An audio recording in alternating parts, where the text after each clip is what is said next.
इधर आओ, मेरे से बात करो, मुझे अपनी समस्या समझाओ। आओ, आ जाओ आ जाओ आ जाओ। अरे मार क्यों रहे इनको? इनसे कहिए आ जाओ आ जाओ आ जाओ। मैं बुला रही हूं, आने दीजिए, आने दीजिए इन्हें। आ जाओ बेटा।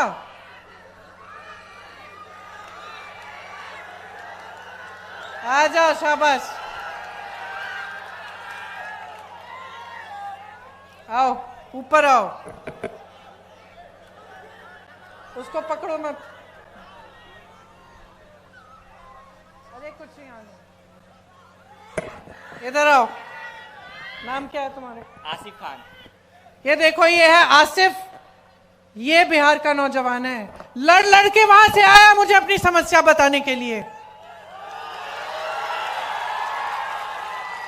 ये है बिहार का नौजवान जो अपने अस्तित्व को समझता है, अपने अधिकारों को समझता है, जो लड़ता है अपने अधिकारों के लिए, जो समझ रहा है कि इसके साथ क्या हो रहा है आज।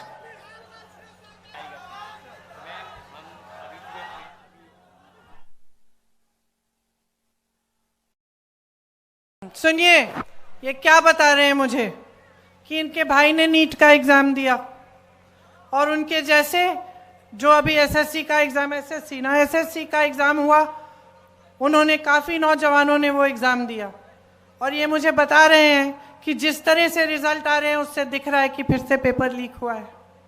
कह रहे हैं कि जब प्रदर्शन करने गए, अपने अधिकार मांगने गए, तो इनको पुलिस ने पीटा,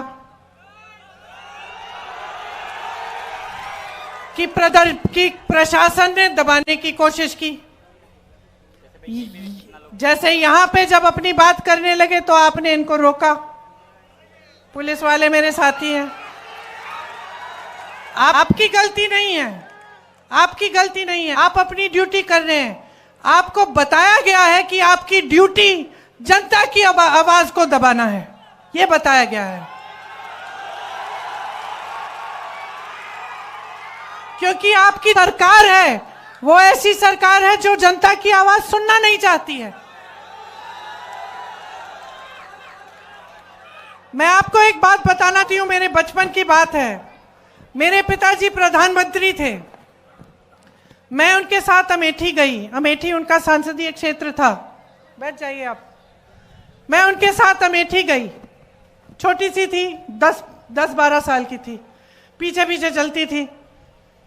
हम एक गांव में गए और मैं अपने पिता से डरती थी क्योंकि मेरे पिताजी वो मतलब नियम के आधार पे चलते थे।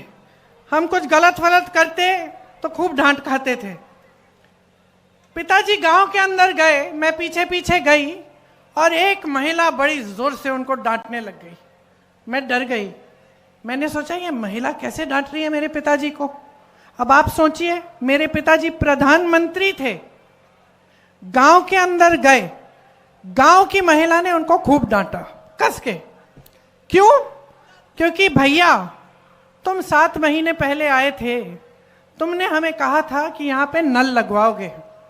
7 महीने निकल गए हैं, तुम हमारे सांसद हो, तुम प्रधानमंत्री हो, अभी तक तुमने नल नहीं लगवाया। डांटा उन्होंने। तो मैंने सोचा, मैं छोटी सी थी, मैंने सोचा तो भैया अब तो पिताजी डांटेंगे, तो मैं और डर गई। पिताजी ने डांटा नहीं, डांटा नहीं, प्यार से बात किया, बोला बहन यहां आओ, समझाया कि इस नल को मैंने सैंक्शन कर लिया है, इसमें समय लगता है, ये हो जाएगा, ये अगले 1-2 महीने में तुम्हारा नल लग जाएगा। जब हम गाड़ी में बैठे, मैंने पिताजी से पूछा कि पिताजी तुम्हें इस गांव की महिला ने बहुत डांटा, आपको गुस्सा नहीं लगा, गुस्सा नहीं चढ़ा? कहते बिल्कुल नहीं चढ़ा बेटी, क्योंकि ये मेरा कर्तव्य है और जब वो मुझे डांटती हैं तो वो सही करती हैं, उनका अधिकार है, मेरा कर्तव्य है उनके लिए काम करना, मैं उनका सेवक हूं।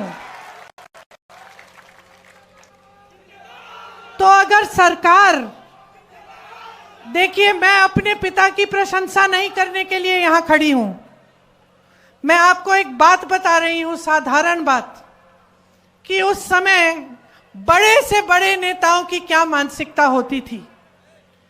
अगर जनता की समस्या है, इस लड़के की कोई समस्या है, इसके साथ गलत हो रहा है, ये प्रदर्शन कर रहा है, अपना अधिकार मांग रहा है, तो ये तो हमारी लोकतंत्र की सबसे बड़ी देन है, सबसे बड़ी मजबूती है, सबसे बड़ी शक्ति है। नेता को इसके सामने झुकना चाहिए, नेता को कहना चाहिए कि हाँ, हम तुम्हारी समस्या को का समाधान करने की कोशिश करेंगे। और जब नेता ऐसा होगा, जब सरकार ऐसी होगी, तब पुलिस भी ऐसी होगी, तब पुलिस आपको पीटेगी नहीं, तब पुलिस और प्रशासन भी आपको पीटेंगे नहीं, वो करने देंगे प्रदर्शन, खड़े रहेंगे। आप अपना प्रदर्शन करेंगे, वो खड़े रहेंगे, आप प्रदर्शन करके घर चले जाएंगे। तो इनकी गलती नहीं है, ये भी अपनी ड्यूटी कर रहे हैं, क्योंकि इनकी सरकार इनको कह रही है कि जाओ दबाओ इस प्रदर्शन को। तो समझ लीजिए कि बदलाव आपको हर स्तर पर चाहिए, आपको हर स्तर पर लाना है। आपको मानसिकता का बदलाव चाहिए, आपको सरकार जैसे चलती है उसमें बदलाव चाहिए, आपको भ्रष्टाचार खत्म कराने के लिए बदलाव चाहिए, आपको विकास लाने के लिए बदलाव चाहिए, आपको अपने भविष्य को मजबूत बनाने के लिए बदलाव चाहिए। बदलाव लाइए, आपके हाथों में है, आपके ही हाथों में है। बिहार को शक्ति दीजिए।